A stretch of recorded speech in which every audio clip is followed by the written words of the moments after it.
मकाशफ़ा की किताब उसका दूसरा बाब और उसकी 12वीं आयत से लेके 17वीं आयत तक हम इसकी तिलावत करेंगे और बाद में इस हवाला को हम सीखेंगे। खुदावंद के कलाम में यूँ लिखा है, और पुरगमन की कलीसिया के फरिश्ते को ये लिख कि जिसके पास दो धारी तेज़ तलवार है, वो फरमाता है कि मैं ये तो जानता हूँ कि तू शैतान की तख्तगाह में सुकूनत रखता है और मेरे नाम पर कायम कायम रहता है, और जिन दिनों में मेरा वफादार शहीद इंतपास तुम में उस जगह कत्ल हुआ था जहाँ शैतान रहता है, उन दिनों में भी तूने मुझ पर ईमान रखने से इनकार किया। लेकिन मुझे चंद बातों की तुझसे शिकायत है, इसलिए कि तेरे यहाँ बाज़ लोग बलाम की तालीम मानने वाले हैं, जिसने बलक को बने इसराइल के सामने ठोकर खिलाने वाली चीज़ रखने की तालीम दी, यानी ये कि वो बुतों की कुर्बानी खाएं और हरामकारी करें। चुनाचे तेरे यहाँ भी बाज़ लोग इसी तरह नकेलियों की तालीम के मानने वाले हैं। बस तौबा कर, नहीं तो मैं तेरे पास जल्द आकर अपने मुंह की तलवार से उनके साथ लड़ूंगा। जिसके कान हों वो सुने कि रूह कलीसियाओं से क्या फरमाता है। जो गालब आए मैं उसे पोशीदा मन में से दूंगा और एक सफ़ेद पत्थर दूंगा। उस पत्थर पर एक नया नाम लिखा हुआ होगा जिसे उसके पाने वाले के सिवा और कोई ना जानेगा। खुदावंद का कलाम पढ़े जाने और सुने जाने पर खुदावंद बरकत हो। तो आए हम अजीज़ों, इस हवाले को हम सीखेंगे। खुदावंद के कलाम को हम सीखेंगे कि खुदा पुरगमन की कलीसिया से क्या फरमाता है। पहले तो मैं ये जो मकाशवा की किताब है इसके बारे में मैं आपको बता देना चाहता हूँ कि बहुत सारे लोग ये कहते हैं कि मकाशवा की किताब जो है वो इसको पढ़ने से डर लगता है और इसमें जादू है और इस तरह की चीज़ें बहुत सारे लोग कहते हैं। तो अजीज़ों, ऐसा कुछ भी नहीं है, ये खुदा का कलाम है और इस खुदा के कलाम में भेदों के बारे में बताया गया है कि आने वाले वक्तों में क्या होगा। वैसे अगर इस किताब का तारफ़ देखा जाए या इसकी चीदा चीदा बातें देखी जाए तो ये इस किताब में ये किताब बताती है हमें कि इस किताब में जो चीज़ें डिस्कस हुई हैं वो मिसाल के तौर पे ये हैं कि इब्तदाई रोया और 7 कलीसियाँ, ठीक है। और आज का हवाला भी हमने जो 7 कलीसियाएँ थी उनमें से एक कलीसिया जो पुरगमन की कलीसिया थी वो भी इस कलीसिया इन कलीसियाओं में शामिल है, ठीक है। इसके अलावा 7 मोहरों से मुतल्लक बयान मौजूद है। एक तुमार है, तुमार के ऊपर 7 मोहरें होती हैं और उस मोहर को उन मोहरों को खुदा का बरा ही खोल सकता है। इस किताब में ये भी मौजूद है। इसी तरह 7 नरसिंगे, अजदहा और हैवान, ठीक है। इसके अलावा मुख्तलिफ रोयाएँ, कहर के 7 प्याले, ठीक है जी, अबलीस की शिकस्त, नया आसमान, नई ज़मीन और नया यरूशलेम वगैरह वगैरह इस किताब में डिस्कस हुआ है। तो ऐसी कोई भी बात नहीं है जिसको कि हम खुदावंद के कलाम के मुताबिक सीख नहीं सकते। खुदावंद के कलाम में बिल्कुल वाज़े करके हर चीज़ बता दी गई है। तो आज का जो हमारा मज़मून है वो है पुरगमन की कलीसिया, कि खुदा पुरगमन की कलीसिया से क्यों नाराज़ था और उनको क्या बताना चाहता है खुदा, इसके बारे में हम सीखेंगे। तो अजीज़ों, ये जो पुरगमन की कलीसिया है, अगर आजकल के दौर में हम नक्शे को देखें तो नक्शे के मुताबिक ये 7 कलीसियाएँ जो थीं ये तुर्की का जो इलाका है, तुर्की का मगरबी इलाका जो है उसमें साहिल के साथ साथ ये 7 कलीसियाएँ थीं। इन 7 कलीसियाओं में से एक कलीसिया थी जिसका नाम पुरगमन की कलीसिया भी था। तो ये जो पुरगमन की कलीसिया थी ये मूसिया का एक शहर कहलाता था उस दौर में, ठीक है जी।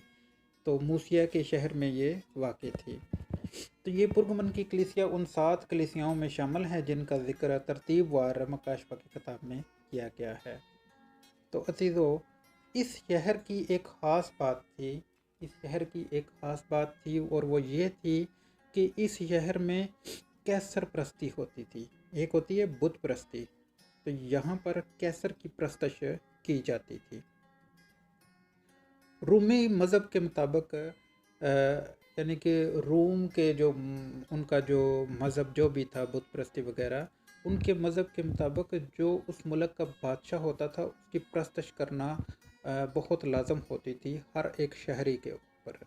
तो इसी तरह अपनी वफ़ादारी का सबूत हर एक को देना पड़ता था कि मैं शहनशाह की प्रस्तश करूँगा। तो शहनशाह जो है, शहनशाह लोगों के सामने इसने सबूत देना होता था कि मैं शहनशाह के कितना करीब हूँ। इसलिए इस शहर को शैतान की तख्तगाह भी खुदा ने अपने कलाम में बोला है। तो आगे कलाम में ज़िक्र हुआ है इंतपास शहीद का। खुदा फरमाता है कि और मेरे नाम पर कायम रहता है, और जिन दिनों में मेरा वफ़ादार शहीद इंतपास तुम में उस जगह कत्ल हुआ जहाँ शैतान रहता है। यानी शैतान इसमें इसलिए ये लफ्ज़ यूज़ किया गया कि यहाँ पर बुत परस्ती होती थी और उससे भी बड़ी बात कैसर परस्ती होती थी। तो ये शहीद इंतपास जो था, इसको भी इसका भी वाक़या इससे मिलता जुलता है, क्योंकि जितने भी लोग थे उन सबको कैसर की प्रस्तश के लिए हाज़िर किया जाता था। यानी कैसर से वफ़ादारी का सबूत उनको देना पड़ता था कि हम कैसर के कितने वफ़ादार हैं। तो शहीद जो इंतपास थे, यानी शहादत से पहले इनको भी कैसर के यहाँ जाना पड़ा और अपने जो प्रस्तश का और वफ़ादारी का सबूत देने के लिए इनको वहाँ पर मुहैया किया गया।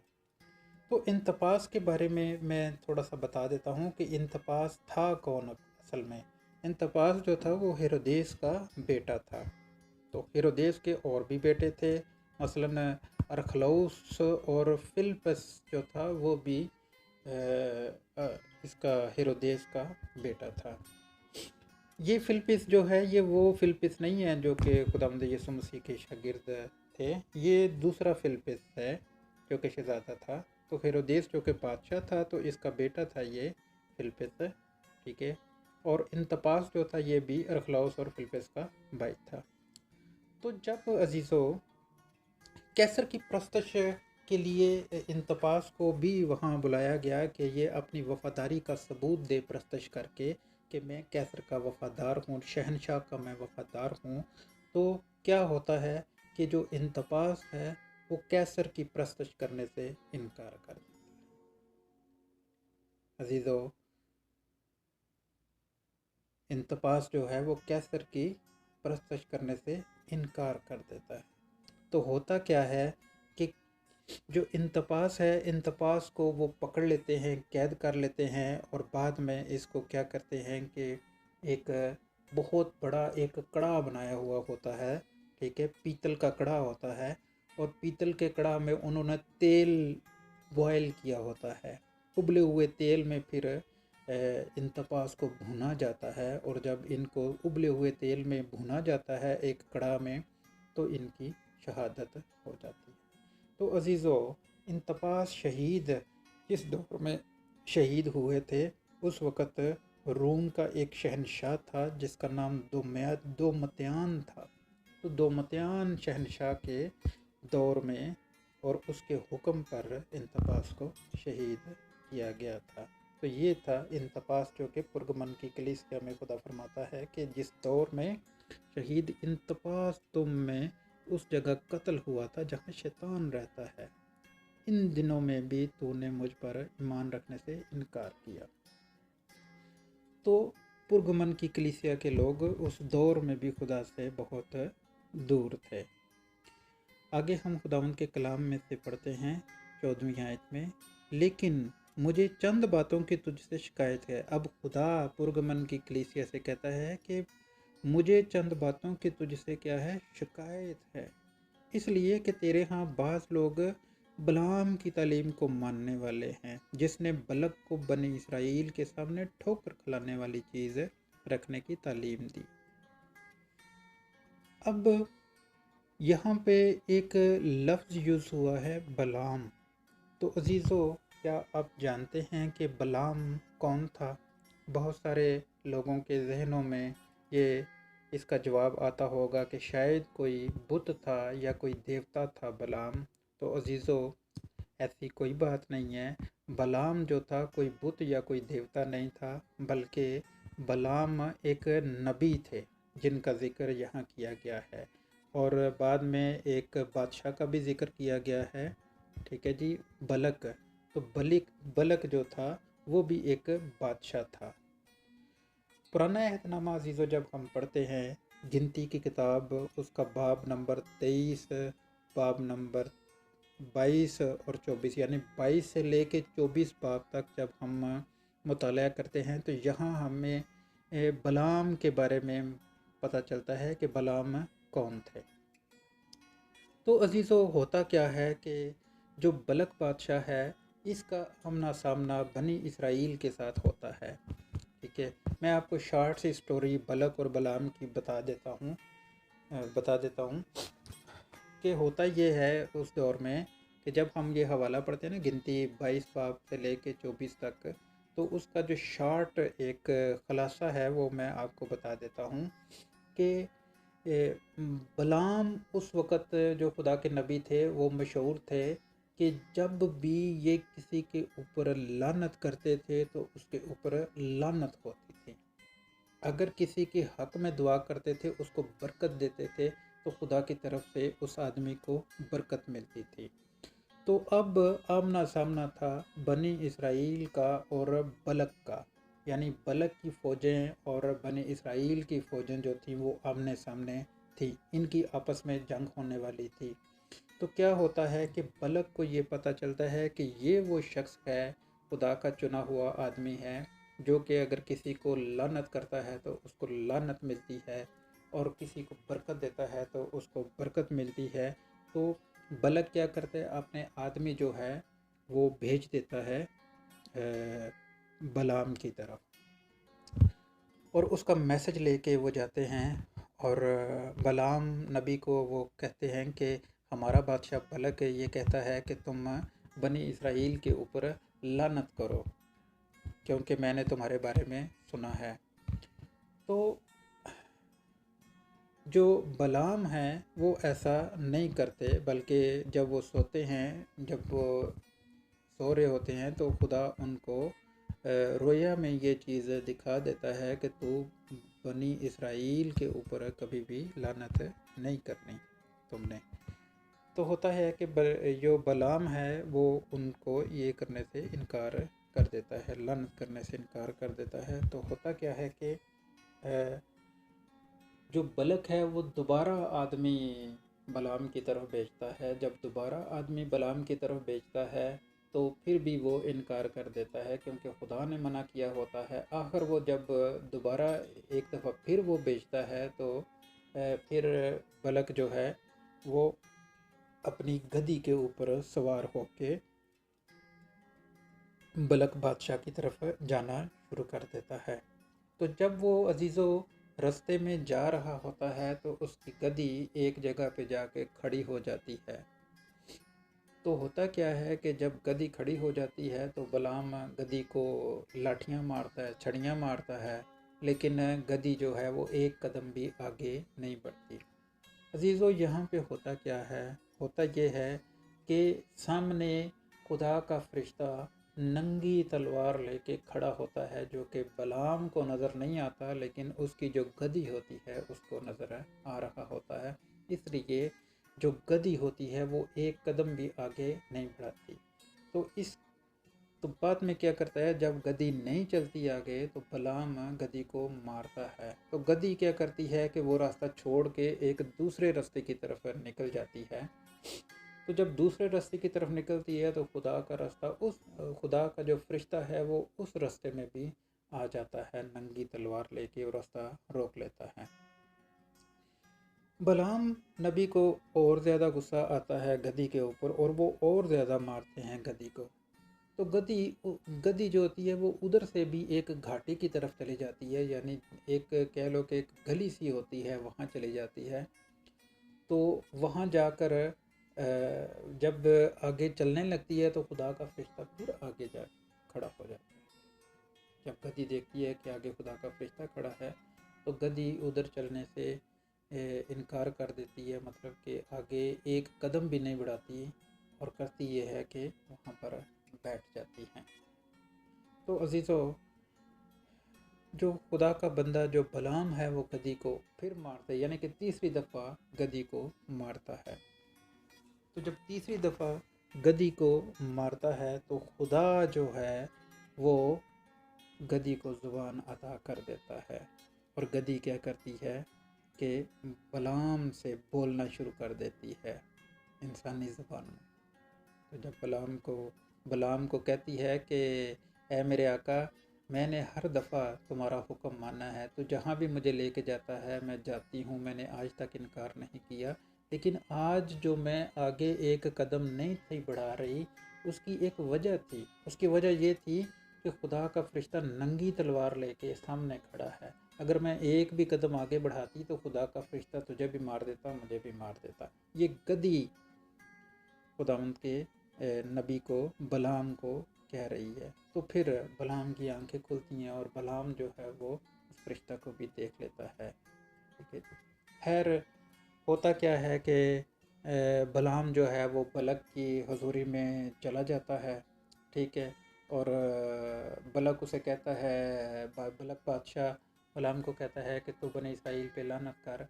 लेकिन खुदा ने चूँकि पहले ही बलाम को मना कर दिया होता है कि तूने बनी इसराइल के ऊपर लानत नहीं करनी, क्योंकि ये मेरी चुनिंदा कौम है, ये मेरी प्यारी और लाडली कौम है, ये मेरे लोग हैं, इसलिए इनके ऊपर तुमने लानत नहीं करनी। तो बलाम बादशाह जो है वो लानत नहीं करता। तो अजीज़ों, ये था बलक और बलाम के बारे में तालीम थी जो कि मैं आपको बता रहा था। और बलाम की एक तालीम का भी खुदा के कलाम में ज़िक्र है, जैसे कि मकाशफा की किताब इसी हवाले में हम पढ़ते हैं। दोबारा से मैं 14वीं आयत पढ़ता हूँ।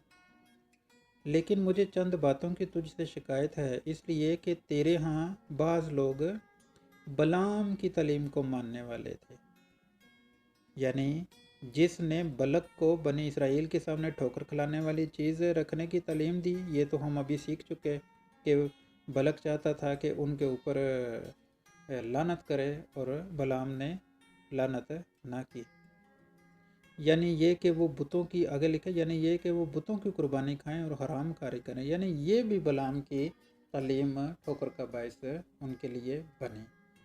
क्योंकि ये बादशाह के ज़्यादा करीब हो चुके थे, तो इस वजह से ये तालीम उनकी तरफ मंसूब की जाती है खुदा के कलाम के मुताबिक। खुदा के कलाम में आगे लिखा है 15वीं आयत में, चुनाचे तेरे यहाँ भी बाज़ लोग इसी तरह नकेलियों की तालीम के मानने वाले। तो अजीज़ों, यहाँ पर तशबीह दी गई है नकेलियों के साथ तशबीह दी गई है उन लोगों की। तो नकेली अजीज़ों कौन थे? नकेली अजीज़ों वो लोग थे जो कि शुरू में बुत परस्त लोग थे और बुत परस्ती से ये लोग मसीहत में दाखिल हुए थे।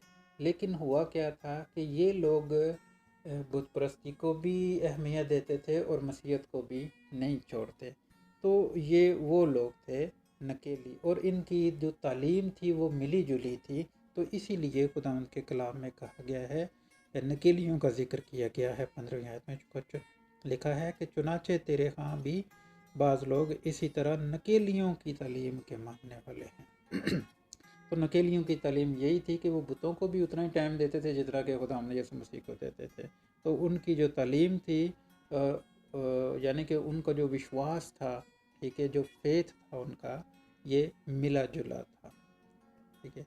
तो इसलिए यहाँ पे नकेलियों का जिक्र किया गया है। अजीज़ों, आगे 16वीं आयत में लिखा है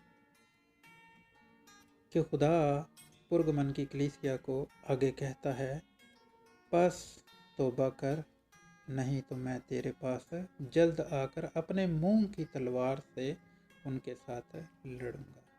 खुदा कहता है मैं अपने मुंह की तलवार के साथ लड़ूंगा। अजीज़ों, खुदा के मुंह की तलवार क्या है? आपके जहन में क्या चीज़ आती है कि खुदा के मुंह की तलवार क्या है?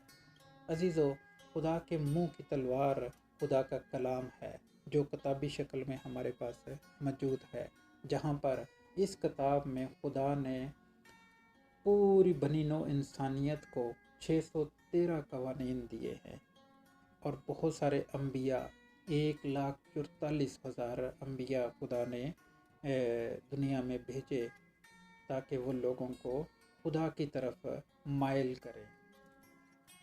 तो 1,44,000 अम्बिया ने यही तालीम दी कि खुदा की तरफ लोग जो हैं वो माइल हों। तो खुदा का कलाम यानी खुदा कहता है कि मैं अपने मुंह की तलवार से मतलब खुदा का कलाम है, यानी कि बाइबल मुकद्दस। तो खुदा आगे 17वीं आयत में फरमाता है, जिसके कान हों वो सुने कि रूह कलीसियाओं से क्या फरमाता है। आगे लिखा हुआ है, जो गालिब है उसे पोशीदा मन में से दूंगा और एक सफ़ेद पत्थर दूंगा और उस पत्थर पर एक नया नाम लिखा हुआ होगा जिसे उसके पाने वाले के सिवा कोई ना जानेगा। तो अजीज़ों, ये पोशीदा मन क्या है? तो अजीज़ों, जो पोशीदा मन है, पोशीदा मन से मुराद खुदावंद यीशु मसीह है। यानी खुदावंद यीशु मसीह के बारे में खुदावंद के कलाम में लिखा है कि ज़िंदगी की रोटी मैं हूँ। यानी कि खुदावंद यीशु मसीह फरमाते हैं कि ज़िंदगी की रोटी मैं हूँ। यानी कि यूहन्ना 6 बाब उसकी 33वीं और 35वीं आयत में इस चीज़ का जिक्र है कि ज़िंदगी की रोटी खुदावंद यीशु मसीह है। तो पोशीदा मन से मुराद खुदावंद यीशु मसीह है। खुदा के कलाम में लिखा है, जो गालिब आए मैं उसे पोशीदा मन में से दूंगा। पोशीदा मन में से मतलब कि खुदावंद यीशु मसीह की तरफ माइल करूंगा, यानी कि खुदावंद यीशु मसीह की जो तालीम है उसमें ये हिस्सेदार बनेंगे। और एक सफ़ेद पत्थर दूंगा। अजीज़ों, सफ़ेद पत्थर जो है, सफ़ेद पत्थर से मुराद खुदावंद यीशु मसीह ही हैं। सफ़ेद पत्थर से मुराद एक और चीज़ भी है। सफ़ेद पत्थर इस चीज़ की अलामत है कि खुदावंद यीशु मसीह पर जब हम ईमान रखेंगे यानी उस पर विश्वास करेंगे तो हमें रिहाई मिलेगी। अजीज़ों, जब पुराने दौर में क्या होता था कि जब किसी भी फैसला का, किसी भी जो क्या कहते हैं कि किसी भी चीज़ का फ़ैसला किया जाता, जैसे किसी भी मुजरिम या मुल्ज़िम के ऊपर जब कोई दफ़ा लगाई जाती थी तो जो काजी होता था वो फ़ैसला करता था, और जब वो फ़ैसला कर देता था तो या तो वो काला पत्थर फेंकता था या सफ़ेद पत्थर फेंकता था। तो जब वो काला पत्थर फेंकता था तो इसका मतलब ये होता था कि इसको सज़ा मिलेगी या सज़ाए मौत मिलेगी, और अगर वो सफ़ेद पत्थर फेंकता था तो सफ़ेद पत्थर का मतलब होता था रिहाई, यानी उस आदमी को, उस शख्स को, उस मुल्ज़िम को रिहाई मिल जाती थी। तो यहाँ भी खुदावंद के कलाम में उस सफ़ेद पत्थर का जिक्र है। खुदा फरमाता है, जो गालिब आए मैं उसे पोशीदा मन में से दूंगा और एक सफ़ेद पत्थर दूंगा, यानी उनको रिहाई दूंगा, और उस पत्थर पर एक नया नाम लिखा होगा जिसे उसके पाने वाले के सिवा और कोई ना जानेगा। तो अजीज़ों, जो लोग खुदावंद यीशु मसीह पर विश्वास करते हैं, रिहाई उनका मुकद्दर है। हम किसी भी मुश्किल में हो, किसी भी परेशानी में हो, किसी भी संकट में हो, जब हम खुदावंद यीशु मसीह के ऊपर ईमान रखते हैं, उसके ऊपर भरोसा रखते हैं, तो हमें हर किस्म की रिहाई मिलती है। खुदावंद यीशु मसीह हमारी मदद करता है। जिस तरह के हम शागिर्दों के बारे में पढ़ते हैं कि 2 शागिर्द जब उनको जेल खाना में डाला गया था, तो खुदावंद यीशु मसीह ने उनको रिहा करवाया और दरवाजे खुद ब खुद खुल गए, हथकड़ियाँ खुद ब खुद खुल गईं। तो खुदावंद यीशु मसीह के ऊपर जब अजीज़ों हम विश्वास करते हैं, ईमान रखते हैं, तो खुदावंद यीशु मसीह हमें रिहाई ज़रूर दिलाएगा। और ये हमारा ईमान है कि हमारे जितने भी गुनाह हैं, जब हम खुदावंद यीशु मसीह को अपना निजात दहिंदा कबूल कर लेते हैं, तो हमारे तमाम गुनाह जो हैं वो खुदावंद यीशु मसीह अपने ऊपर ले लेते हैं। खुदावंद के कलाम में लिखा है कि